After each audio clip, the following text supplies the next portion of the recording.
Welcome to Running It Back, the Lessons Learned from Sports podcast. I'm Mike Palmer, joined as always by Tarlin Ray.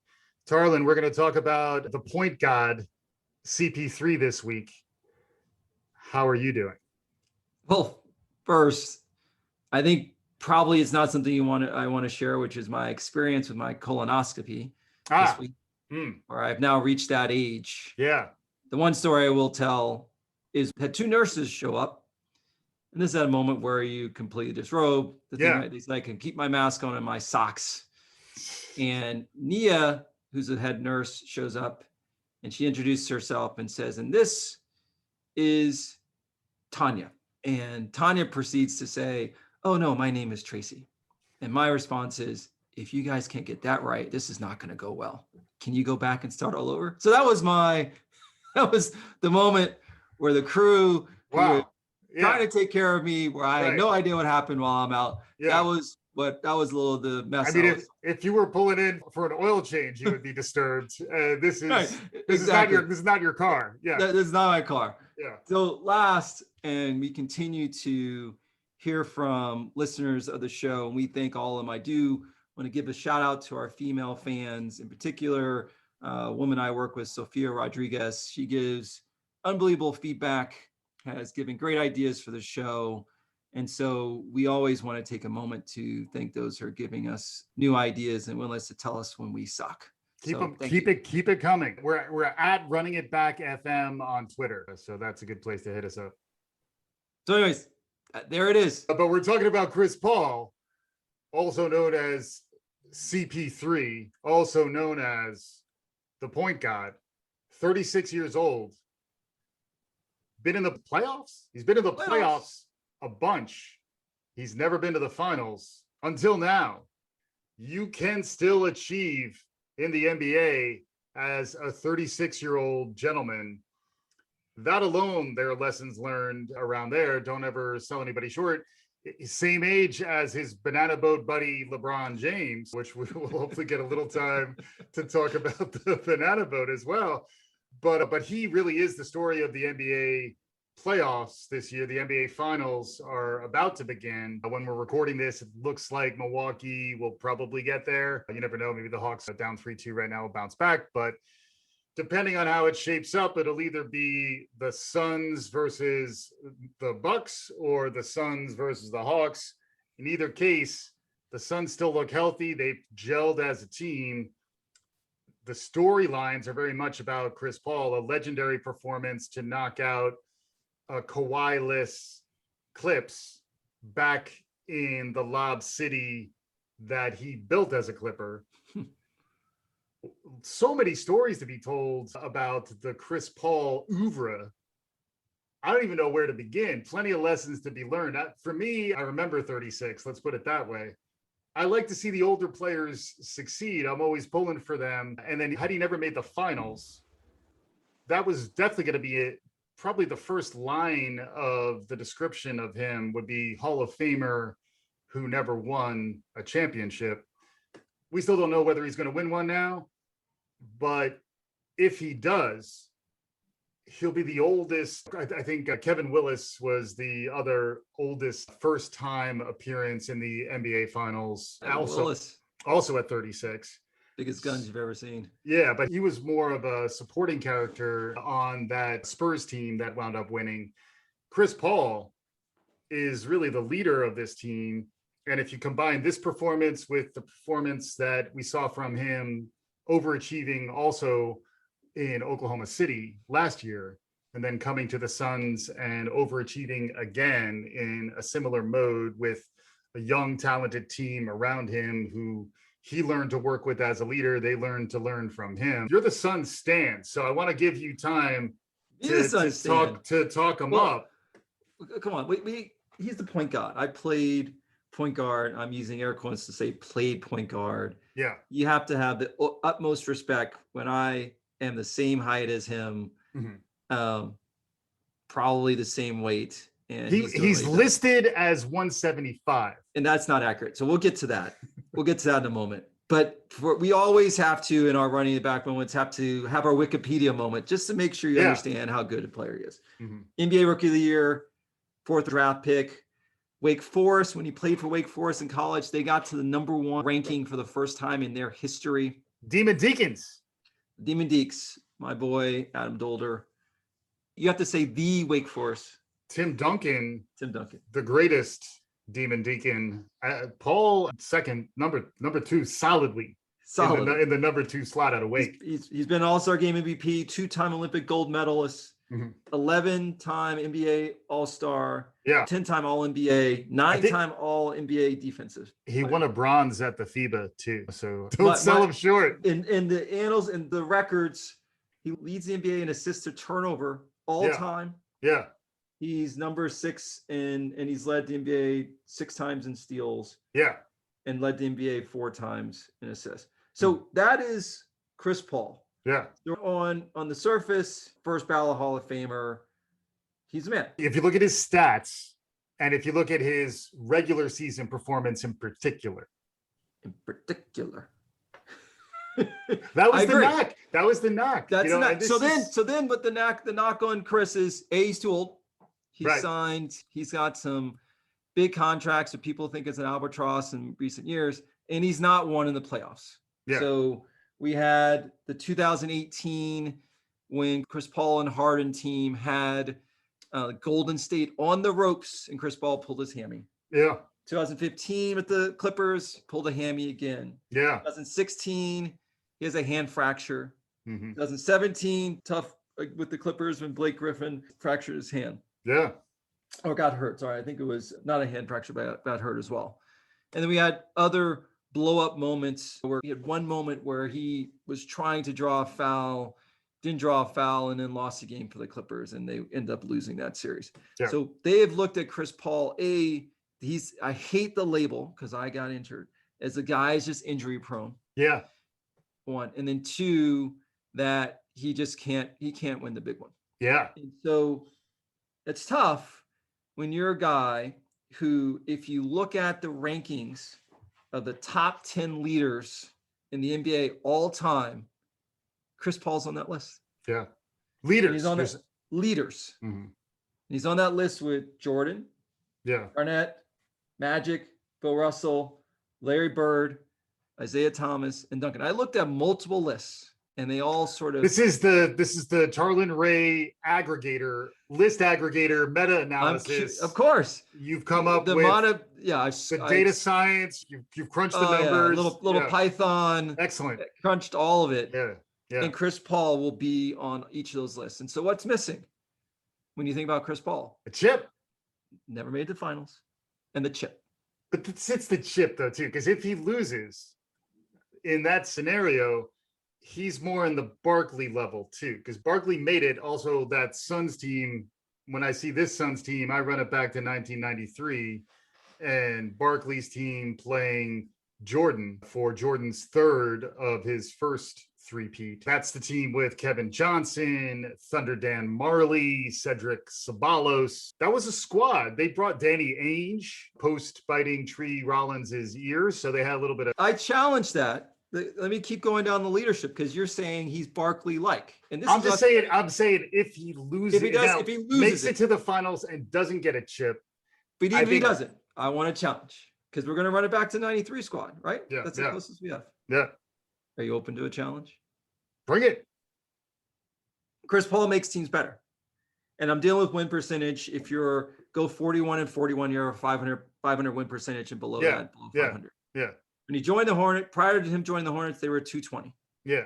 With him as a Hornet, and he left in 2011, they were 463. Yeah. Then he joins the Clippers. They were 390. Yeah, he clearly makes bad teams. Hold on. And they jumped to 606. Then he goes to the Rockets. There's 671. He goes to 793. Thunder 598. And that's a team, the Thunder team, they were trying to tank. And they're like, oh, I forgot Chris doesn't like to lose. And they went to 611. They got better. Yeah. And then the Suns, 466. 10 years, the best finish they had in the Pacific was 9th. Yeah. And another 720 this year. Yeah.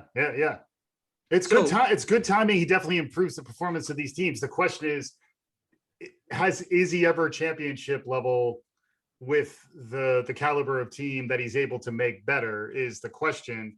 And also I think with the Harden is the counterexample, because D'Antoni, Harden, whatever the nonsense was they were doing in Houston, in some ways indicated that he couldn't win it with other Hall of Fame talent. Arguably, that was more of a Harden problem than it was a Chris Paul problem, but just that whole situation kind of stunk. And he still has a little bit of the taint of that Houston period on him. Because I think when he started, he was a lovable, terrible team. People were rooting for him to get a shot on a good team. And then David Stern stepped in and thwarted his efforts to get to the Los Angeles Lakers. David Stern plays the role of the timekeeper, keeping for you Loki fans. For your Loki fans out there, keeping us from that alternative timeline where Chris Paul goes to the Lakers and plays with Kobe Bryant.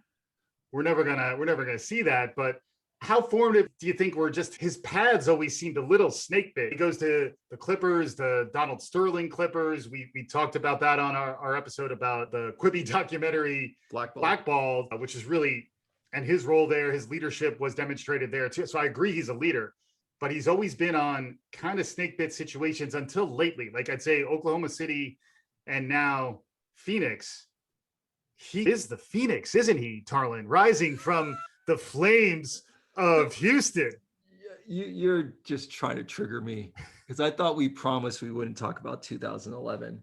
2011 would have changed the landscape in the NBA. You would to have Chris Paul and Kobe Bryant on the same team, game over. Mm-hmm. And let's think back for the Hornets were in trouble. The NBA, they are in debt. The NBA was effectively the owner of the team. Mm-hmm. And the trade that was proposed was that Pau Gasol would go to the Rockets and the Hornets would get Lamar Odom, Kevin Martin, Goran Dragic, and Luis Scola. Mm-hmm. And the Lakers would get Chris Paul. But that wasn't good enough. So instead they held out to send Chris Paul and 2 second rounders to then get Eric Gordon, Chris Kaman, Al-Farouq Amino, and the rights to the 2012 first round draft pick in Austin Rivers. Yeah. And you tell me, this is to me is the equivalent of 1985 cold lottery card to make sure the New York Knicks got Patrick Ewing. You tell me that there's not something going on with the Donalds, Stern, and Sterling to have Chris Paul steered to the other team in our city. Yeah. So that's not what we're here about. But there was some serious trolling of Laker Nation by David Stern, which really limited Chris Paul's ability to be on those teams that would have had a much more realistic shot at a chip. And then by the time he's on the Clippers, he is scuttled by it being Donald Sterling's team and then having to weather that upheaval. Not to mention he's playing with Blake Griffin and DeAndre Jordan, which those not two guys, the same big three. They have not necessarily demonstrated how they make the teams they play on better. So he hasn't exactly been dealt the best hands. But then you start pairing this 36-year-old veteran, future Hall of Famer, with rising talent who, in particular, really in these last 2 cases, Oklahoma City, and now we're hearing a lot of these stories about the Suns, the chemistry is really good. And that's one of the places that we wanted to try to draw some lessons. So there is, from the perspective of those of us, we're all aging, but those of us who are aging towards the later years in our professional lives, we can appreciate Chris Paul doing things haters were saying he was never going to be able to do towards the latter end of his career. Imagine had LeBron not won a championship yet, what the Skip Baylesses and the incendiary takes would be about LeBron. So Chris Paul was at this point in his career where he might have just ended badly, even below Stockton and Malone made it to the finals. Now at least he's made it to the finals. He's in the conversation with Barkley, Stockton, and Malone. There's a lot of great, Patrick Ewing. There's a lot of players who were great, but weren't quite great enough to walk away with a chip. Reggie Miller. There's plenty of these guys out there. he's now at least on the championship pedigree. You can't knock him for that anymore. But now he's got this new mode, which I've seen you in a check-in call, Tarlin. You have that point God leadership gene in terms of working with the kids nowadays. So can you talk to us a little bit about the generational vibe and the dynamics that you think are making the magic happen here? I do, but you keep mentioning Barkley and Paul. I can't let this go. Barkley was maligned in at the Philadelphia 76ers, similar to what happened with Iverson. Yeah. He gets traded. He's a celebrity. He's a rock star. He's going to a team that the 2 years prior were 53 and 29 and 55 and 27. Yeah. Under Dan Marley, Tom Chambers, Hornacek, Kevin Johnson. He was going to a good team. He elevated them, 62 and 20. Yeah. He's a good player. But as we know, Charles Barkley famously said, I am not your role model.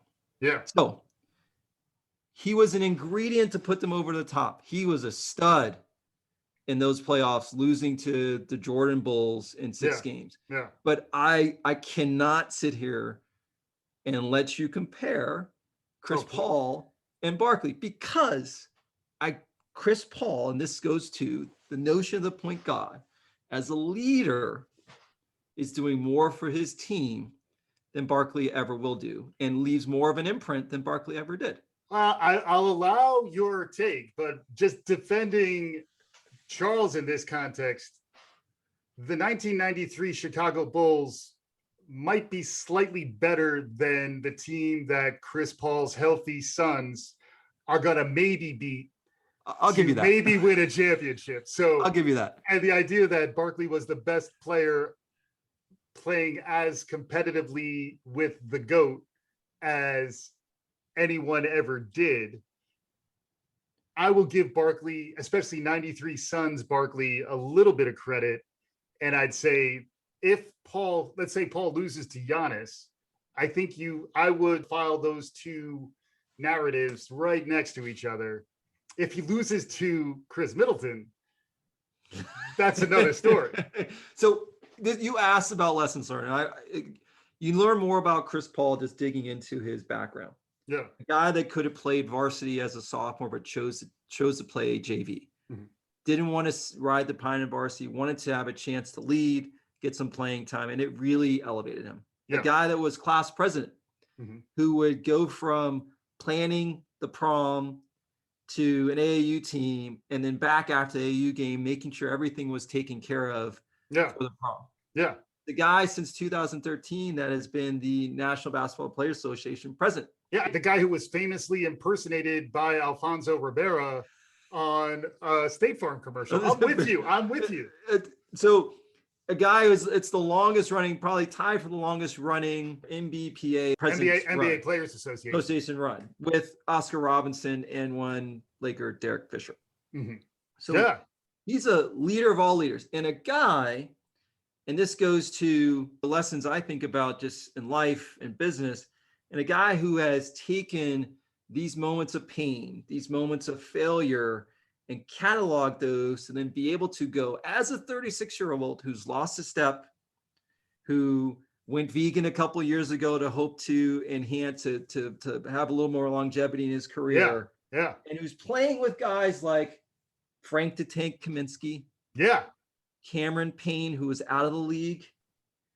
Jay Crowder, who a lot of respect to Jay Crowder. This is one of the few guys. This is the second year in a row he'll be in the finals, but on a different team. Mm-hmm. Shout out to the Miami Heat. Mm-hmm. Mikal Bridges, young guy, won a chip in college with Villanova. DeAndre Ayton, number 1 pick, but was not getting a lot out of DeAndre.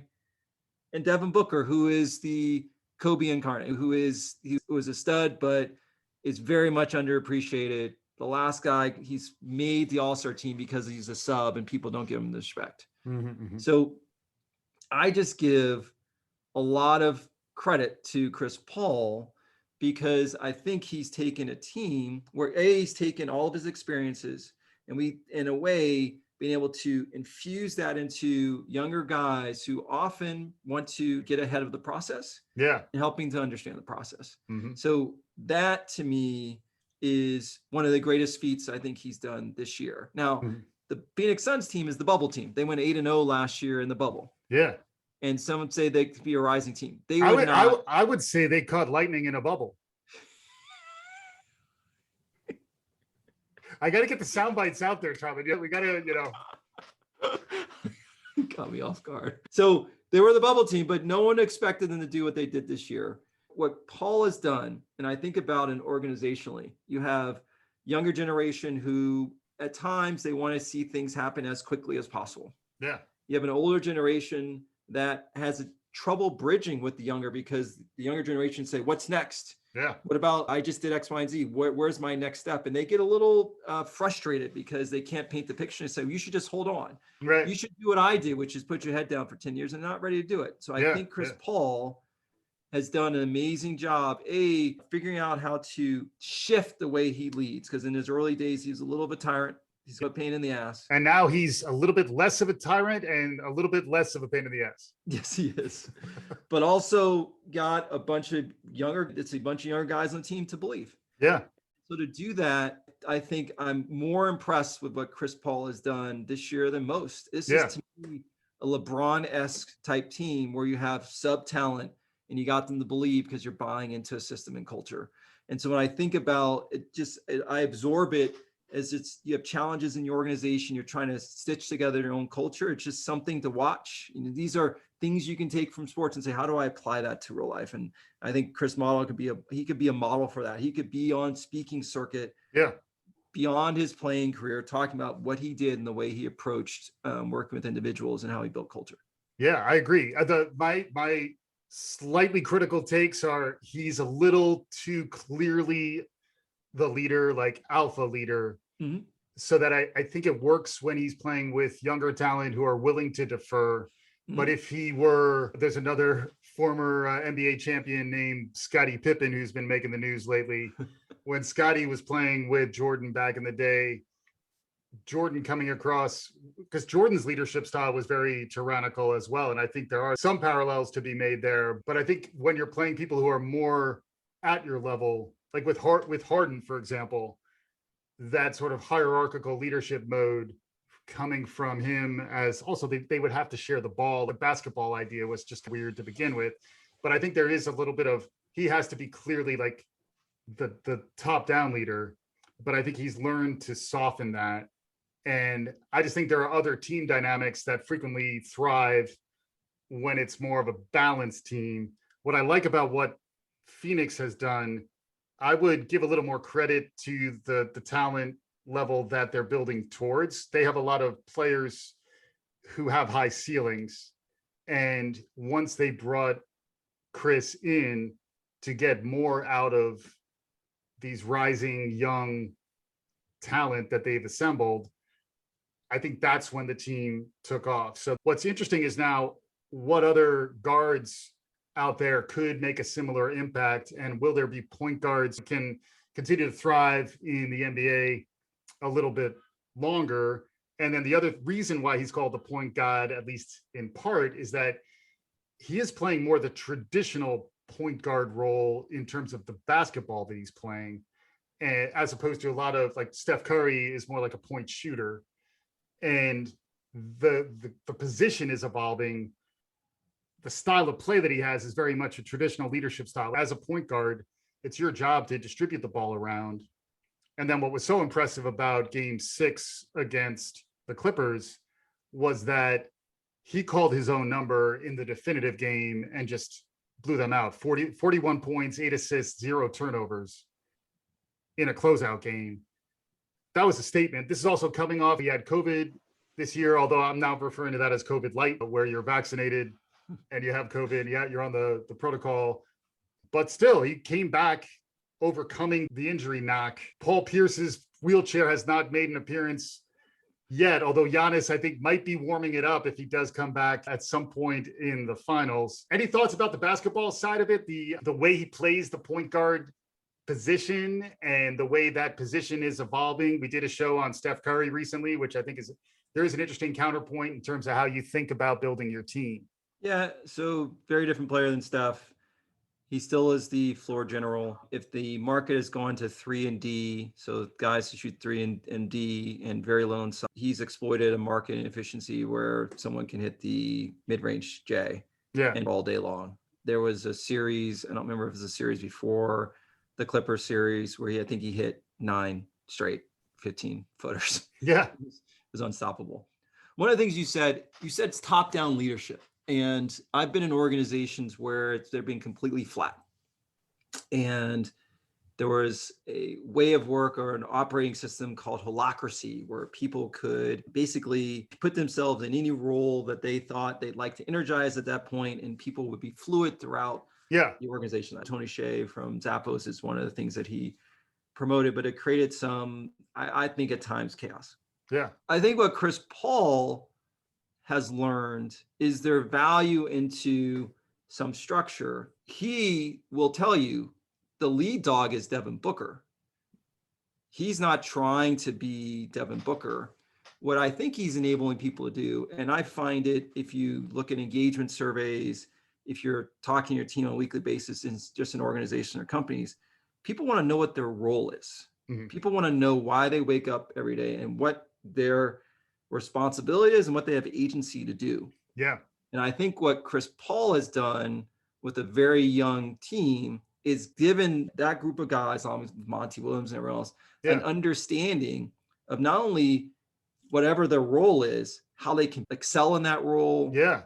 how they can expand beyond that role. So DeAndre Ayton said he's playing at 150% harder than he's ever played, Yeah. and has watched film just repeatedly over a pick and roll with Chris Paul to understand where he can extend his value. Mhm. So I go to the Jim Collins, good to great, what's the right seat on the bus? I think about challenges I'm having in my own organization, just team members not understanding what their role is. Yes. And when you understand every day what your job is, like where you can excel, you have full agency and creativity, and people flourish. Mhm. And I believe that's what Chris called. It may feel top down, but at some level, people just want to know the structure. And then, hey, I may be in this pecking order now, but I can kill it, Frank Kaminsky, if I'm coming in, because this is what I'm going to do when my number's called. Or Cam and Payne, Yeah.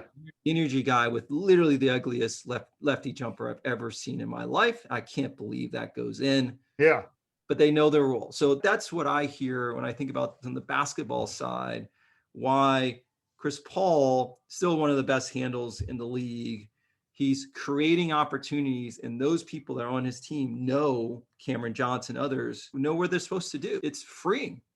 Sure. And I think it is for a certain type of talent, that management style. I think that approach works. That it reminds me of, it's like Steve Jobs, the reality distortion field.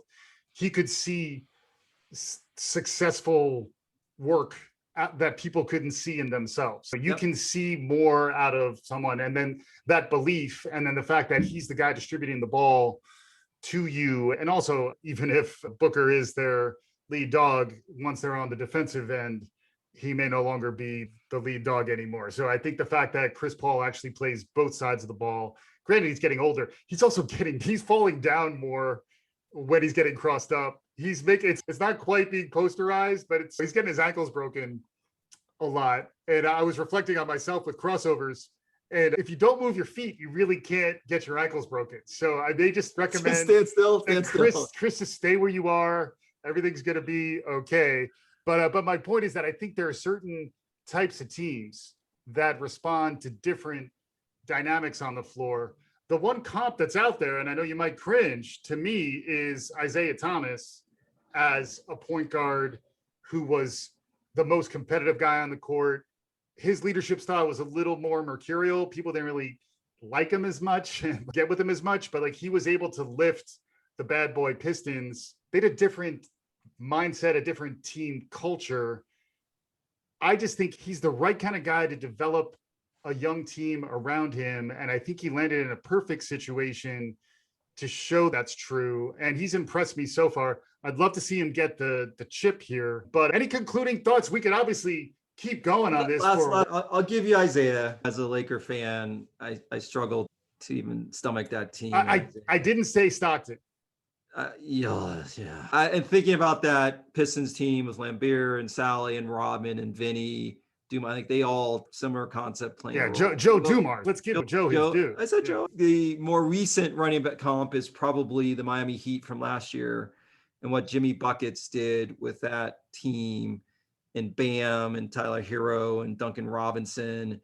And then you got Udonis Haslem in the, I was about to say in the Jay Crowder role, but Jay Crowder was on that team as well. But he was in the Obi-Wan Kenobi after he was struck down role. Exactly. Yeah. But constantly appearing on the bench and taking money. For a finals and a playoff that's been hard to stomach because of the number of injuries, Trae Young's out, Giannis is out, Paul was out for a while.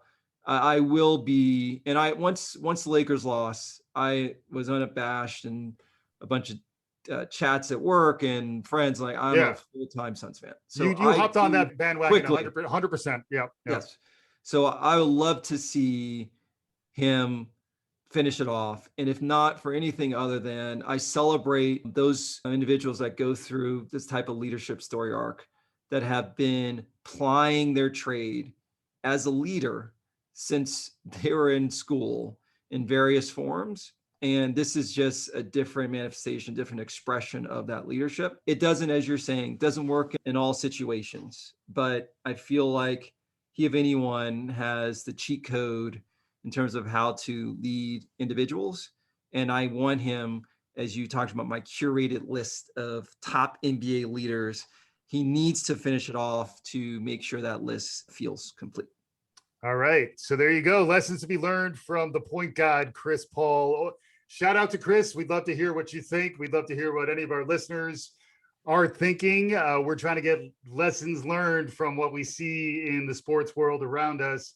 Tarlin, always fun. Thanks for a wonderful endeavor.